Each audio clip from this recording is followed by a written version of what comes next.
कशासाठी संतांचे अवतार आले, कशासाठी संतांना अवतार घ्यावे लागले, माझ्या वामन भाऊंच्या आणि भगवान बाबाच्या चरित्रातून सांगतो। आणि मी स्वतःला भाग्यवान समजतो बरं का बाबा। भगवान गडाच्या पायथ्याला, भगवान बाबांच्या समाधीच्या पायथ्याला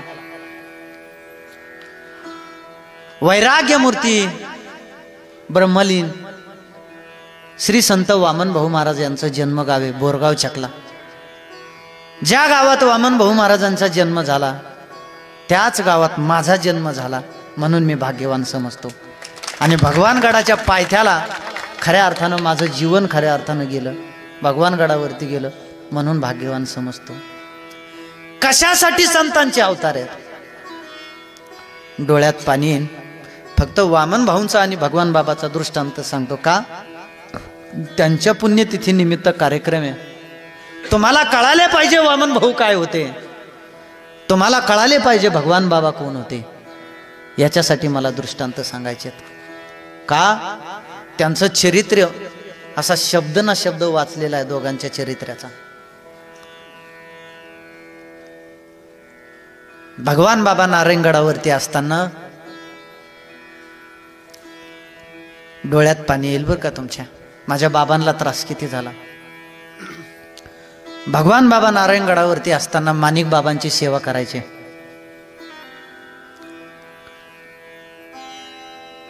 माणिक बाबांचं एवढं प्रेम जडलं भगवान बाबावरती, गुरु शिष्यांचं नातं। डोळ्यात पाणी येईल ना तुमच्या, बारीक लक्ष देऊन ऐका।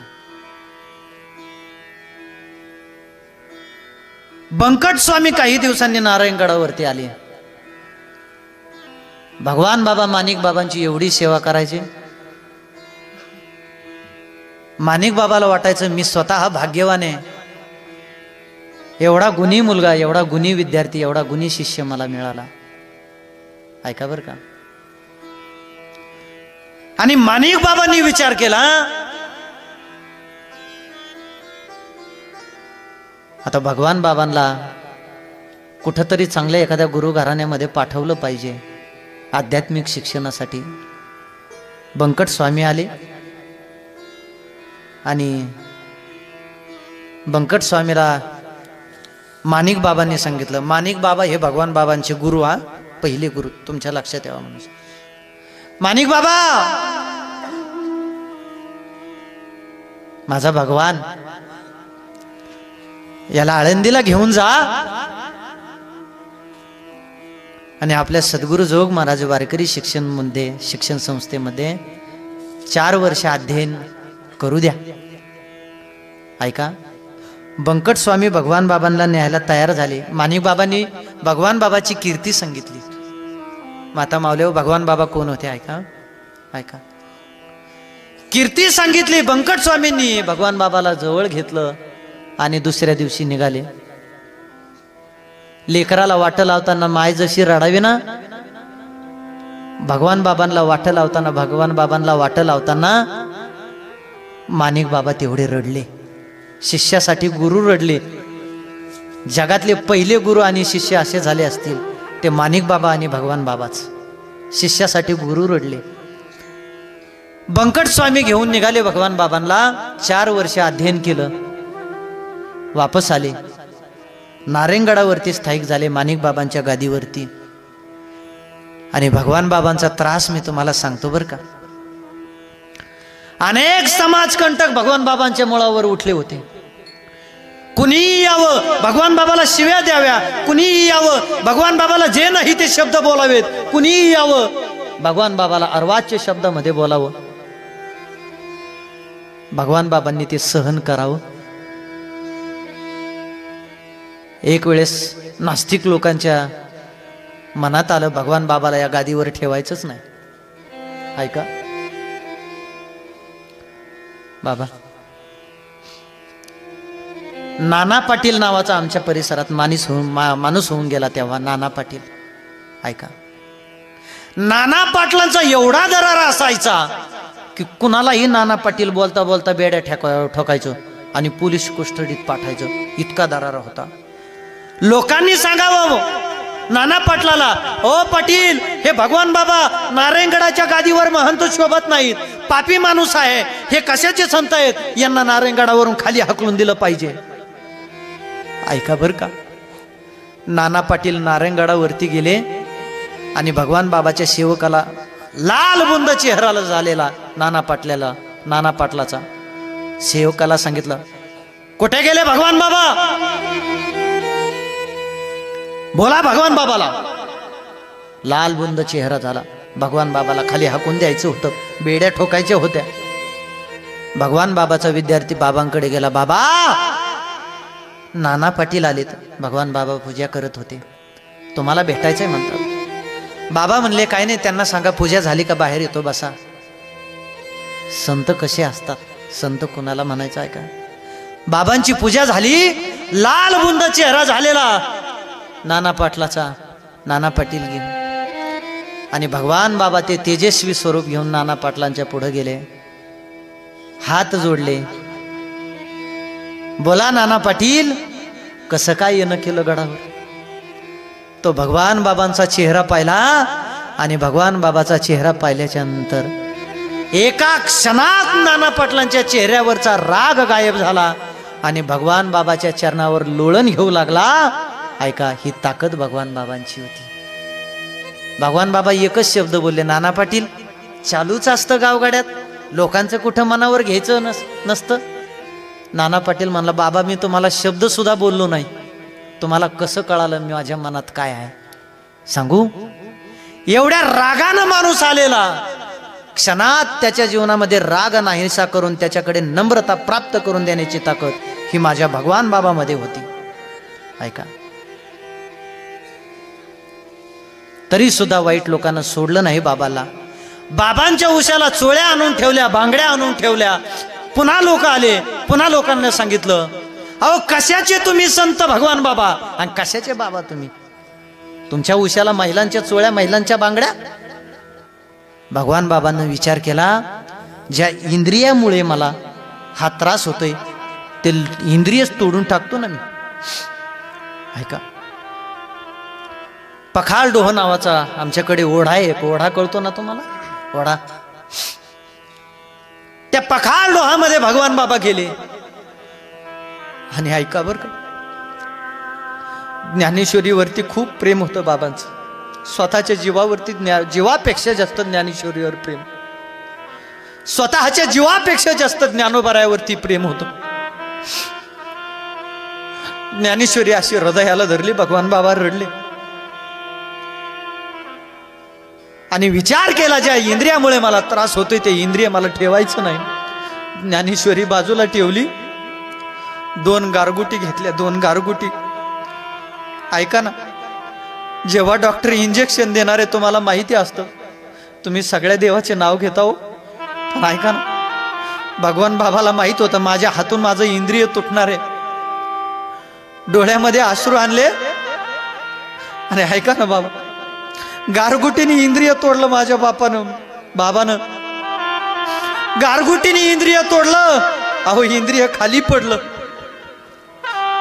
ऐका, या जगाच्या पाठीवर माझे भगवान बाबा एवढे पवित्र साधू होऊन गेले, त्यांच्या पवित्र्याचा दाखला देण्यासाठी त्यांच्या सांडलेल्या रक्तातून सुद्धा तुळशी उगल्या. ही ताकद माझ्या भगवान बाबामध्ये होती. तुळसी उगवला रक्त सांडिले जेते, धावून आले देव दिले अभय तेथे, अभय तेथे, अभय तेथे. ऐका, ही ताकद माझ्या भगवान बाबा मध्ये होती. अहो ज्यांच्या पवित्र्याचा दाखला देण्यासाठी तुळशीला उगावं लागलं, सांगा एवढा पवित्र महात्मा या जगाच्या पाठीवर झालाय का. मी सांगेल तुम्हाला अजून पुढे. म्हणून भगवान बाबाच्या आरतीत लिहिलं गेलं, ऐका, H2O म्हणजे पाणी. अरे अमेरिका म्हणत असेल आम्ही पाण्याचा शोध लावला, पण सांगू, हे अमेरिकेनं पाण्याचा शोध लावला, पण त्या पाण्यावर बसून ज्ञानेश्वरी वाचणारे हे भगवान बाबा फक्त आमच्या देशातच झाले. अमेरिकेत नाही होऊ शकत, नाही होऊ शकत. मला गजू भाऊने दादांनी मला आले आले सांगितलं, ज्या दिवशी महाराज आमच्या गावामध्ये भगवान बाबाचं मंदिर उभं राहिलं ना, त्या दिवसापासून आमच्या सोनशी गावाला कशाचीच कमी नाही, हे त्यांनी सांगितलं. आणि कमीच पडणार नाही महाराज. त्याचं कारण सांगतो तुम्हाला, 2 वाक्य सांगतो. भगवान बाबामध्ये, वामन भाऊमध्ये काय ताकद होती. ज्ञान म्हटलं, कैवल्य चक्रवर्ती म्हटलं की ज्ञानोबाराय डोळ्यासमोर उभे राहतात. ऐका, श्रीमंती म्हटलं, वैराग्य म्हटलं की तुकोबाराय डोळ्यासमोर उभे राहतात. शांती म्हटलं की नाथ महाराज डोळ्यासमोर उभा राहतात. कडकडीत परमार्थ म्हटलं, धगधगीत परमार्थ म्हटलं की वामन भाऊ महाराज डोळ्यासमोर उभा राहतात. आणि या जगाच्या पाठीवर ऐश्वर्य संपन्न संत म्हटलं ते फक्त भगवान बाबा डोळ्यासमोर उभा राहतात. भगवान बाबा. म्हणून ऐका, जोपर्यंत भगवान बाबा तुमच्या हृदयात आहेत तोपर्यंत तुम्हाला कशाची कमी नाही. समाजानं तिरस्कार केला, समाजाचा त्रास सहन केला, पण समाजावरती वार केले नाही. आणि कोणाला संत म्हणायचं? संत त्यांनाच म्हणायचं जे समाजाचा त्रास सहन करतात. माझ्या शब्दात नाही सांगितलं, ऐकायचं तुम्हाला. ऐका. जे का रंजले गांजले त्याची म्हणे जो आपुले, तोची साधू ओळखावा देव, तेथेची जाणावा. जे का रंजले गांजले त्यासी म्हणे जो आपुले, दया करणे जे पुत्रासी तेची दास आणि दासी. तुका म्हणे सांगू किती त्यासी भगवंताच्या मूर्ती. जे का रंजले गांजले त्यासी म्हणे जो आपुले, तोची साधू ओळखा देव, तेथेची जाना. हे परमार्थाचं फळ आहे. अहो, जे रंजलेल्या माणसाला गांजलेल्या माणसाला आपलं म्हणतात ना, त्यांना साधू म्हणायचं. आता उलट झालं. जे का फॉर्च्युनरनी आले तेच मोठे बाबा झाले. बुटाने हाणला पाहिजे, पोत्यात घालून हाणला पाहिजे. म्हणून ऐका, भगवान बाबाचं झालं. आता 5 मिनिटात वामन भाऊ काय होते हे तुम्हाला सांगत होतो आणि सांगणार आहे. जोपर्यंत चंद्र सूर्य आहे तोपर्यंत या 2 साधूची कीर्ती संपणार नाही. याच्या उलट सांगू, जोपर्यंत या 2 साधूची कीर्ती आहे या जगामध्ये तोपर्यंतच चंद्र आणि सूर्य आहे. यांच्या कीर्तीच्या नंतर चंद्र आणि सूर्य नाही. वामन भाऊ सारखे श्रेष्ठ संत या जगाच्या पाठीवर झाले नाही. मी सांगेल तुम्हाला वामन भाऊचे चमत्कार. पहिला चमत्कार ऐका.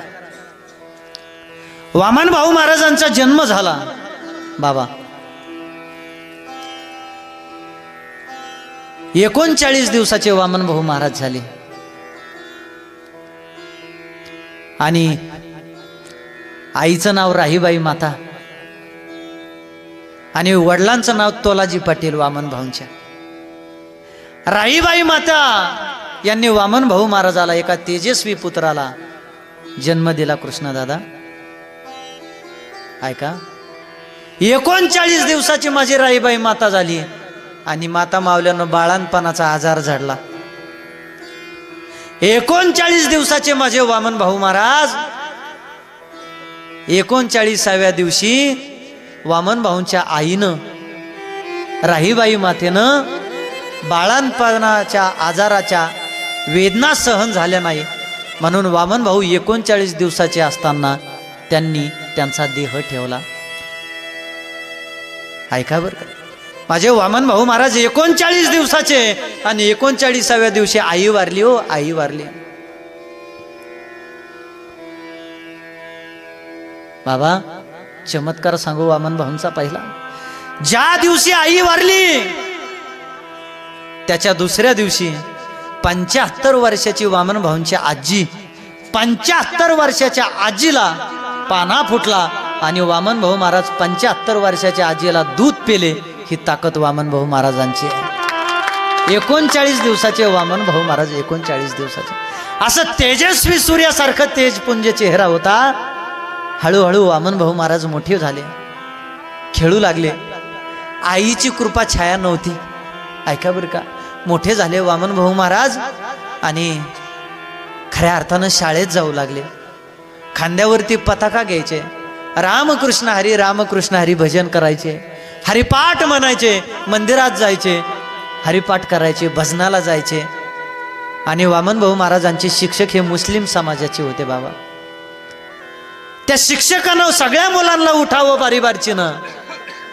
ए बाळू तू उठ रे बाळा, तुला मोठ्यापणी काय व्हायचंय. बाळू उठायचा, तो म्हणायचा गुरुजी मला मोठ्यापणी पोलीस व्हायचंय. पुन्हा दुसऱ्या मुलाला उठायचे, दादासाहेब बाळा तू उठ, तुला मोठ्यापणी काय व्हायचंय. दुसरा मुलगा म्हणायचा मला डॉक्टर व्हायचंय. तिसऱ्या मुलाला उठायचे, पांडुरंग बाळा तुला मोठ्यापणी काय व्हायचंय. तो सुद्धा म्हणायचा मला वकील व्हायचंय. पण वामन भाऊ महाराजांना उभं केलं गुरुजींनी. वामना बाळा तुला मोठ्यापणी काय व्हायचंय. डोळे भरून आले माझ्या भाऊची कीर्ती ऐका. वामन भाऊला विचारलं वामना तुला मोठ्यापणी काय व्हायचंय. त्यावेळेस वामन भाऊ म्हणले गुरुजी मोठ्यापणी मी खांद्यावरती पताका घेणार, आळंदी पंढरीची वारी करणार आणि ज्ञानोबरायांचे तुकोबरायांचे विचार या सगळ्या विश्वामध्ये मी पोहोच करणार आणि खऱ्या अर्थानं वाम मार्गाला चाललेला समाज भक्ती मार्गाला लावणार. हे वामन भाऊच्या मुखातले उद्गार ऐकले आणि मुस्लिम समाजाचा शिक्षक रडायला लागला, गुरुजी रडायला लागले. ऐका, 2 पायावर बसले, अल्लाला हात जोडले, अल्ला पोटी मुलगा यावा, असा मुलगा पोटी यावा. हळूहळू वामन भाऊ महाराज मोठे झाले. त्यांना सुद्धा बंकट स्वामीकडे नेऊन घातलं. बंकट स्वामीनं वामन भाऊ महाराजाला सांगितलं योग्य वेळ आली की मी पुन्हा वापस येईल. पुन्हा वामन भाऊचं शिक्षणही बंकट स्वामीच्या माध्यमातूनच झालं आणि साक्षात गहिनीनाथांचा साक्षात्कार वामन भाऊंना झाला. म्हणजे या वारकरी संप्रदायाचं जे मूळ आहे ते मूळ म्हणजे गहिनीनाथ. त्याच गहिनीनाथाच्या गडावरती वामन भाऊंनी गड स्थापन केला. आणि ऐका वामन भाऊचे चमत्कार. वामन भाऊ मोठे झाले. संत कसे असतात बाबा. एका गावात दुष्काळ पडला, जसं तुम्ही सांगितलं ना गावात कोरड्या विहिरी होत्या, दगड होते, तोच प्रकार तिकडं झाला. दुष्काळ पडला भाऊ, गायी मरू लागल्या, गाईला अन्न खायला मिळत नव्हतं, पाणी प्यायला मिळत नव्हतं. गावातले लोक रडत रडत भाऊंकडे गेले. ओ भाऊ, अहो दुष्काळ पडलाय भाऊ, ऐका ना वामन भाऊ, ऐका ना, आमचे जनावर मरण पावायला लागले भाऊ, काहीतरी करा. वामन भाऊ महाराज त्या गावामध्ये गेले. हातात असलेलं एक कडं होतं भाऊंचं, ते कडं काढलं, वामन भाऊंनी त्या विहिरीमध्ये टाकलं. त्या विहिरीला खालून अशा 5च्या मोटरीसारखे पैप लागले. आजही त्या विहिरीचं पाणी हाताला लागतंय. हे चमत्कार वामन भाऊंचे महाराज. अजून पुढे जाऊन सांगेल तुम्हाला. वामन भाऊंचं शरीरही किती पवित्र होतं. अहो आमच्या परिसरामध्ये चिंचपूर इजदे नावाचं गाव आहे. त्या चिंचपूरमध्ये एक कठाळ्या होऊन गेला. कठाळ्या कळतून तुम्हाला, कठाळ्या, त्या कठाळ्यानं गावातल्या सगळ्या लोकांचे बैल मारले होते. तो कठाळ्या पाहिला का माणसं त्या कठाळ्याच्या समोर जाऊन उभे राहत नव्हते, जीवच मारायचा माणसं. काय वामन भाऊंची ताकद. गावातले लोक वामन भाऊकडे गेले, भाऊ त्यो कठाळ्याला काही सांगा. आता भाऊ म्हणले तुम्ही 2 पायाचे कठाळे जवळ माळ घालीत नाहीत तवर 4 पायाचे कठाळे तानच देणार येतो. वामन भाऊ महाराज त्या गावामध्ये गेले आणि कठाळ्या समोर उभा राहिला कृष्णादादा. भाऊ म्हणले बास आता, लय जणाच्या हत्या केली, लय जणाला मारलं, झाली अनिशा तुझी माझी भेट, तर घे म्हणले स्वतःचा उद्धार करून, चल गडावरती. वामन भाऊ महाराज तांग्यात बसले. जसा तांगा पुढे निघला तसा तो कठाळ्या सुद्धा वामन भाऊंच्या मागे गहिनीनाथ गडावर गेला आणि गहिनीनाथ गडावरती त्यांनी प्राण सोडले. ही ताकद वामन भाऊ महाराजांची. अजून तुम्हाला चमत्कार सांगतो. वामन भाऊंची गहिनीनाथ गड ते पंढरपूर दिंडी सोहळा आषाढी वारीला एका गावामध्ये भाजी करायची होती वारकऱ्यांसाठी. येवलवाडी नावाचं गाव आहे आमच्या बीड जिल्ह्यामध्ये. भाजी करायची होती नामदेव बाबा. तर गावातल्या लोकांना मिरच्या मागितल्या. मिरच्या तुम्ही आजही जर मला म्हटले ना ते गाव आम्हाला पाहिजे, तुम्हाला त्या गावात घेऊन जातो मी. त्या गावात कीर्तन करतोय मी आज. भाऊ म्हणले त्या गावातल्या लोकांना मिरच्या द्या, माझ्या वारकऱ्यांना मिरच्याची भाजी करायची म्हटले. भाजीला मिरच्या नाहीत. गावातले लोक म्हणले बघा कुणी येईना ना आमच्या शेतातल्या मिरच्या द्या म्हणून, आम्ही तेच करावं का? आम्ही का तुमच्यासाठी पिकवल्या का? आमच्यासाठी पिकवल्या. वामन भाऊ म्हणले बघा रे, वारकरी उपाशी राहतील, याच्यानंतर मिरची खायला नाही मिळायची तुम्हाला, जा म्हणले. अशी किती काय येते तिथून मग ऐका. या गोष्टीला 80 ते 85 वर्षापेक्षा जास्त काळ होऊन गेला. आजही त्या गावात गेले ना तुम्ही, छाती इतकं मिरचीचं झाड होतंय, फुलं येतात आणि मिरचीचं झाड जळून येतंय. अजून त्या गावात मिरची पिकत नाही. याला साक्षीदार मी स्वतः आहे. आजही ते गाव दाखवतो तुम्हाला. ही ताकद माझ्या वामन भाऊ महाराजांची. अजून पुढचे चमत्कार आहे का? पुढे जामखेड तालुक्यामध्ये गेल्याच्या नंतर 100 बैलांचा व्यापारी होता बाबा, बर का, 100 बैलांचा. वामन भाऊंचा तांगा फसला. तांग्याचा एक बैल म्हातारा होता. तर वामन भाऊंनी त्या व्यापाऱ्याकडे जावं. ओ तुमच्या 100 बैलातला एक बैल द्या म्हणले. माझा एक बैल म्हातारा आहे, तांगा निघत नाही. हा, याच्यासाठी आम्ही बैल आणले का म्हटले भाऊ? माझे बैल माझ्यासाठी तुमच्यासाठी नाहीत, लागा म्हणले बघा काम धंदे. भाऊ म्हणले बघ बर का, मी एकच बैल मागितलाय तुला, एकच बैल दावणेल राहील. ते म्हणले जा, असे लई येते तो. वामन भाऊ महाराज तिथून वापस आले. आजही तो माणूस वामन भाऊंच्या 40,000 दिंडीतल्या 40,000 लोकांना त्याच माणसाची मुलं पंगत घालतायत बर का आज सुद्धा. एवढा मोठा व्यापारी होऊन गेला, अजून त्याच्या दावणीला एक बैल सोडला तर 8 दिवसात दुसरा बैल जगतच नाही महाराज. ही ताकद वामन भाऊ महाराजांची. आव जाळ, अग्नी आणि वामन भाऊंचं जीवन एकाच लेव्हलचं, तेवढंच पवित्र. ब्रह्मचारी म्हटलं ना वामन भाऊ महाराजच. ऐका, अजून पुढे जाऊन तुम्हाला सांगतो वामन भाऊंची ताकद काय होती. शेवटी वामन भाऊ वयस्कर झाले आणि इंदिरा गांधीच्या हातानं पाथर्डी तालुक्यामध्ये वामन भाऊंचा सत्कार ठेवला बर का. इंदिरा गांधीच्या हातानं सगळेजण बसले, पुकारलं. आपल्या देशाच्या पंतप्रधान इंदिरा गांधी ह्या या ठिकाणी आलेल्या आहेत, आपल्या वामन भाऊ महाराजांचा सन्मान करतील आणि त्याच्यानंतर कार्यक्रमाला खऱ्या अर्थानं आपल्या कार्यक्रमाची सांगता होईल. इंदिरा गांधी उठल्या, हार घेतला आणि वामन भाऊनी 5 फुटावरून असा हात केला. बाई ऐका, या देशाच्या पंतप्रधान आहात मला मान्य आहे, पण जन्मजाती माय जर सोडली आणि दूध पाजणारी आजी जर सोडली तर या जीवनामध्ये कोणत्याच स्त्रीचा स्पर्श झाला नाही आतापर्यंत. आता शेवटी जायचंय आम्हाला काही दिवसात. आता म्हातारपणात तरी हार घालण्याच्या रूपानं तरी तुमच्या शरीराचा स्पर्श मी कशाला करून घेऊ? माय आमच्या आईसारख्या हात तुम्ही हार घातला असं समजतो. इंदिरा गांधीचा सुद्धा सत्कार स्वीकारला नाही. एवढं पवित्र शरीर माझ्या वामन भाऊ महाराजांचं होतं. त्यांना वामन भाऊ महाराज मानायचं. आणि आत्ता चमत्कार झालेला सांगतो. एक 10 वर्षापूर्वी आमच्या गावामध्ये जिथं वामन भाऊचा जन्म झाला ना, तिथं एक दारू पिणारा माणूस वामन भाऊंच्या मंदिरात आला. ऐका, दारू पिणारा माणूस. आणि गावकऱ्याला भाकर मागितली, दिली भाकर त्याला खायला. झोपला मंदिरात, एकटाच होता. सकाळी रडत रडत उठला तो माणूस आणि गावकऱ्याला सांगितलं, आमच्या खरं सांगू मी दारू पिणारा माणूस आहे, मी वाईट माणूस आहे, पण खोटं बोलणार नाही. तुमच्या मंदिरात मी एकटा झोपलेलो होतो म्हणला, एकटा.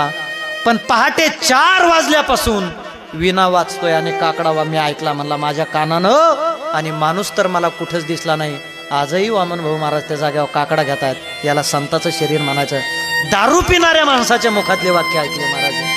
म्हणून ऐका, नाही आळंदीला जाता आलं, नाही देऊला जाता आलं, ऐका, भगवान बाबामध्ये तुम्ही ज्ञानोबाराय पहा आणि तुकोबारायमध्ये तुम्ही वामन भाऊ महाराज पहा, आणि याच ठिकाणी भाऊबाबांची सेवा करा. आयुष्यात तुम्हाला कशाची कमी पडणार नाही. कशासाठी अवतार घेतला महाराज त्यांनी? एकाच गोष्टीसाठी. ऐका, तुम्ही आम्ही त्यांचे लेकर आहोत, ते आपले मायबाप आहेत. कशासाठी जन्म घेतलाय? ऐका, उद्धर या जन जड जीवा अवतार तुम्हा धराया कार, उद्धर या जन जड जीवा. ऐका, अजून कशासाठी संतांचे अवतार झाले? वाढावया सुख भक्ती भाव धर्म, वाढावया सुख भक्ती भाव धर्म, कुळाचार नाम विठोबाचे अवतार तुम्हा धराया कर, अवतार तुम्हा धराया कर. याच्यासाठी जन्म घेतला.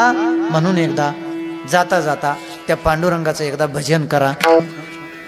भगवान बाबा जय भगवान बाबा, वामन भाऊ जय जय भगवान बाबा, भगवान बाबा जय भगवान बाबा, वामन भाऊ जय जय भगवान बाबा, भगवान बाबा जय भगवान बाबा, वामन भाऊ जय जय भगवान बाबा,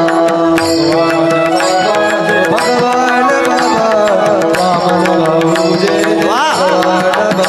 हे भगवान बाबा जय भगवान बाबा, भीमसिंह बाबा जय जय भगवान बाबा, भगवान बाबा जय भगवान बाबा, भीमसेन भाऊ जय जय भगवान बाबा. हे भगवान बाबा जय भगवान बाबा, माणिक बाबा जय जय भगवान बाबा, भगवान बाबा जय भगवान बाबा, माणिक बाबा जय जय भगवान बाबा. हे भगवान बाबा जय भगवान बाबा, सावता महाराज जय जय भगवान बाबा, हे भगवान बाबा जय भगवान बाबा, सौता महाराज जय जय भगवान बाबा. हे भगवान बाबा जय भगवान बाबा, वामन भाऊ जय जय भगवान बाबा. हात वरती करा. भगवान बाबा, वामन भाऊ जय जय भगवान बाबा. हे भगवान बाबा, भगवान बाबा, वामन भाऊ जय जय भगवान बाबा. भगवान बाबा, भगवान जय हो. वामन भाऊ जय जय भगवान बाबा. हे वामन भाऊ जय जय भगवान बाबा. माणिक बाबा जय जय भगवान बाबा. वामन भाऊ जय जय भगवान बाबा. विठोबा एक ठोबार कुमार, एक ठोबार कुमार, एक ठोबार कुमार, एक ठोबार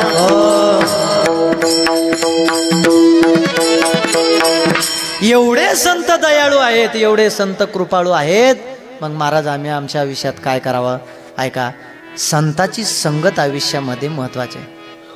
का महत्वाची आहे? अहो, जसं चंदनाच्या सहवासात गेल्याच्या नंतर तुम्हाला चंदनाचा सुगंध प्राप्त होतो ना, तसं संताच्या साधूच्या सहवासात गेल्याच्या नंतर तुम्हाला आपोआप भगवंत प्राप्त होतो. याच्यासाठी संताचा सहवास महत्वाचा. मी सांगत नाही, माझ्या तुकोबारायने अभंगाच्या शेवटच्या तुका म्हणे गुण चंदना ते आगे, तुका म्हणे गुण चंदना ते आगे, तुका म्हणे गुण चंदना ते आगे, तुका म्हणे गुण हे गुण चंदना ते अंगी.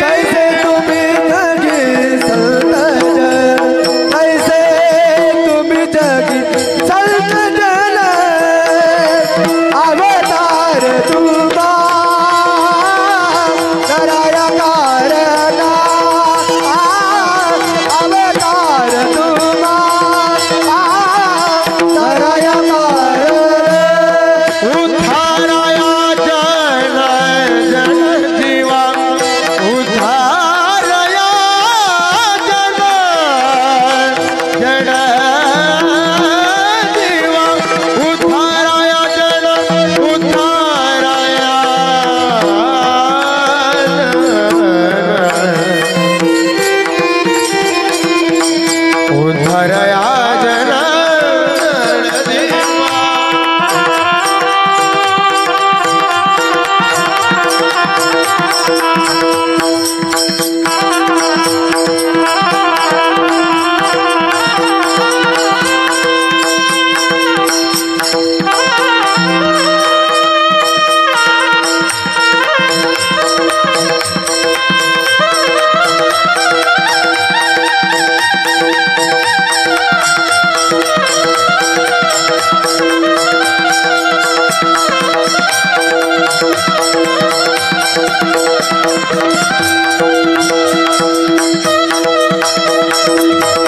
हात वरती करा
तुका म्हणे गुण चंदनाचे अंगी तैसे तुम्ही जगी संत जन. झालं कीर्तन. किती जणांना माळी घालायच्यात? तुम्ही माळी घालू नका, पुन्हा तुमच्या गावाला तारीख देत नाही मी. हा बघ, माझं जीवस्य कंठस्य माझ्या आयुष्याचा उजवा हात म्हणजे नामदेव बाबा आहेत. ते मला सांगते माळी घातल्या का नाही. ते जर म्हणले ना माळी घातल्या नाही तर तुम्ही तारखेला फोनच करायचा नाही आपल्याला. महाराज नाही, सप्ताह करायचा आहे ना, उद्धार झाला पाहिजे. आपला आदर्श आपल्या लेकरांना घेतला पाहिजे. लेकरांनी आदर्श घेण्यासाठी मायबापाला दुसऱ्याकडे बोट करायची गरज लागली नाही पाहिजे. त्याला जीवन म्हणायचं. पोराला म्हणता आलं पाहिजे, अरे माझा आदर्श घे म्हटला, म्हणता आला पाहिजे माझा आदर्श. आता बापच जर संध्याकाळी लिजिम खेळत असन, काय पोरग आदर्श घेईन महाराज. म्हणून ऐका, संताचा सहवास, गळ्यात तुळशीची माळ महत्वाची. पुनश्च एकदा सांगतो, झालेली सेवा माझे गुरुवर्य न्यायाचार्य नामदेव महाराज शास्त्री बाबा, श्री संत वामन भाऊ महाराज, श्री संत भगवान बाबा ज्ञानोबाराय तुकोबाराय यांच्या सेवेचा हा प्रसाद आहे. जे काही बरोबर असेल ते घेऊन जा, आणि चुकीचं असेल ते पण घेऊन जा. मला नका देऊ ते. ऐका, मी नेऊन कुठं करू सोडू त्याला, तुम्हीच सोडून द्या तिकडं रानात गेल्यावर कुठं तरी. हां, पण ही अशी कलाकार मंडळी आहे. आमचे बोरकर बाबा असतील, हुसे महाराज असतील, आणि हे संप्रदायाचं वैभव नामदेव बाबा, आमचे कृष्णदेव महाराज, खूप म्हणजे सगळे भाग्यवान आहेत. आता ज्यांना कळतंय ते बोट जरी फिरले तरी पण इथं लागतंय महाराज त्यांचं वादन. तुमच्या लक्षात आलं असेल. महाराष्ट्रातले अनेक कथाकार, कीर्तनकार गुरुजींचा, आमच्या सरांचा कीबोर्ड आवर्जून ऐकतात, मोरारी बापूपर्यंत सुद्धा. आणि हे परिसराचं वैभव नामदेव बाबा, आम्ही आमच्या परिसरात यांचे कीर्तन घेतो बरं का. ते नुसते गायक नाही राहिले तर तर आता नामांकित कीर्तनकार झाले महाराज. आणि महाराष्ट्राचं वारकरी संप्रदायाचं वैभव असणारे रामरावजी महाराज ढोकबाबा, ढोकबाबांचे आवडते गायक म्हणजे नामदेव बाबा आहेत. काय तुमचं भाग्य असेल महाराज. म्हणून बाबा तुमच्या चरणावर सुद्धा नतमस्तक होतो, सर्वांच्या चरणावर नतमस्तक होतो. राहिलेलं कीर्तन पुढच्या वर्षी करतो आणि याच ठिकाणी पूर्ण विराम देतो. ज्ञानेश्वर माऊली.